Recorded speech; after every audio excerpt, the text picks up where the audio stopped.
J'ai longuement hésité, j'ai très longuement hésité à aborder ce sujet, mais l'actualité est tellement pressante et les abus de langage et les manipulations sont tellement nombreux que je suis obligé de parler de ceci aujourd'hui. Depuis quand en français on mélange si facilement le sujet et l'objet? Depuis quand on fait cette confusion-là? Parce que oui, je vais parler un tout petit peu de FTX. Celles et ceux qui ont le privilège de savoir ont le devoir d'agir. C'est pas moi, c'est Albert Einstein, mais je suis très d'accord avec lui. FTX, ce n'est pas la blockchain.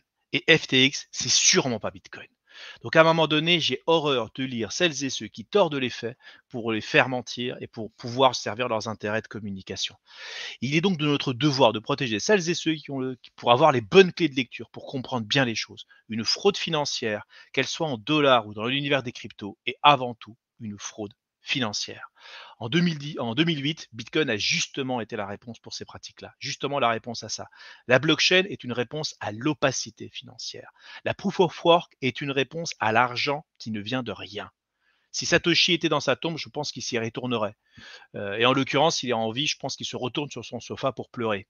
Car il y a une frontière réelle et palpable, mesdames et messieurs. Il y a une frontière réelle et palpable entre blockchain et un échangeur centralisé. Le premier monde est transparent, audible, inviolable. Le deuxième est opaque, manipulable, falsifiable. Et c'est quand même dingue que cette frontière soit invisible, tellement invisible par celles et ceux qui méconnaissent ces deux mondes, voire même juste l'un des deux. Car l'un est une réponse à l'autre, et même très souvent inversement. Et donc, c'est quand même fou que je lise encore que des hommes politiques et des femmes politiques, des députés, des représentants du peuple payés par nos impôts abusent sans aucune vergogne de cette frontière invisible pour pouvoir servir leurs intérêts. Comment peut-on, il y a quelques mois, vouloir interdire les Unhosted Wallets, vouloir interdire les wallets, pour faire très simple, encenser FTX et son dirigeant parce qu'il veut passer Bitcoin, il propose de passer Bitcoin au Proof of Stake, et le lendemain, après cette crise, dire que les échangeurs, c'est mal.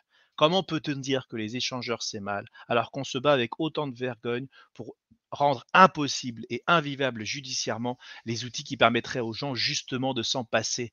Comment peut-on dire qu'être tous dans le même bateau, c'est dangereux, et en même temps nous interdire les canaux de sauvetage, pardon, voire même nous interdire le fait de savoir nager par nous-mêmes? FTX n'est pas la crypto. FTX est un marchand de crypto. En tout cas, l'était. Et depuis quand on confond le sujet et l'objet? Depuis quand, si un labo vend un médicament dangereux, on va dire que les médicaments, c'est forcément dangereux pour la santé? Depuis quand, si un arnaqueur s'enfuit avec votre or parce que vous avez déposé son or chez lui, on va dire que l'or, c'est mal? Depuis quand on confond le sujet et l'objet? Bitcoin et sa proof of work, c'est une réponse à ces choses-là. Donc du coup, c'est quand même dingue de le salir, alors que justement, il est censé être le némésis de ce qui arrive. C'est un et justement, je vais en parler un tout petit peu puisque on a eu l'occasion d'avoir, monsieur Gouspillou et je vais aborder ce sujet-là. On dit que Bitcoin consomme. Moi, je dis pas que Bitcoin consomme de l'énergie. Moi, je dis que Bitcoin transforme de l'énergie. Il transforme de l'énergie dans un bien immortel qui ne remplira jamais une décharge, qui ne s'usera jamais, qui ne se cassera jamais, qui n'est jamais sujet à l'obsolescence programmée et qui sera peut-être même l'un des seuls biens précieux, épargnables par beaucoup de personnes qui n'ont pas accès à cela, par beaucoup de personnes non bancarisables, par beaucoup de personnes qui n'ont pas grand-chose. Peut-être que c'est la seule chose qu'ils auront vraiment. Alors c'est un peu dommage quand même de dire que c'est de la consommation, c'est de la transformation de richesse sous une autre forme. Alors faisons un petit exercice de pensée, parce que moi j'aime bien faire cet exercice de pensée, parce qu'il fait réfléchir, c'est un peu le but. Imaginons que Bitcoin consomme beaucoup plus d'énergie, transforme beaucoup plus d'énergie. Et ben en fait dans la réalité il polluerait beaucoup moins. Alors pourquoi il polluerait beaucoup moins? Parce que s'il y a plus de mineurs, la difficulté de calcul augmente. Et si la difficulté de calcul augmente avec un prix de Bitcoin stagnant, et en l'occurrence il baisse encore un peu aujourd'hui, eh ben, il faudrait de l'énergie encore de moins en moins chère, de l'énergie presque gratuite, à un point même où il serait peut-être irrentable même de miner avec de l'énergie gratuite. Et dans quel monde trouve-t-on de l'énergie presque gratuite au charbon? Dans quel monde trouvons-nous une énergie quasiment gratuite qui est polluante? Une énergie quasiment gratuite, ça a un nom, c'est ce qu'on appelle l'énergie fatale. C'est ce qu'on appelle l'énergie qu'on allait jeter, tout simplement. Et donc du coup, on se pose plus cette question, comment dirais-je? C'est que pourquoi Bitcoin consomme de plus en plus d'énergie? On se pose jamais la question qu'en fait, on n'a jamais jeté autant d'énergie par la fenêtre que ces dernières années.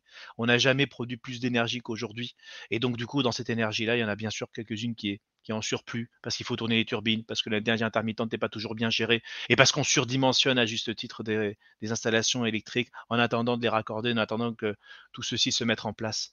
Donc oui, à un moment donné, réfléchissons un tout petit peu. Celles et ceux qui ont le privilège de savoir ont le devoir d'agir. Interdire Bitcoin pour éviter une crise énergétique, mesdames et messieurs, c'est comme empêcher les rats en Europe de manger nos poubelles pour éviter la faim dans le monde. Merci de m'avoir écouté.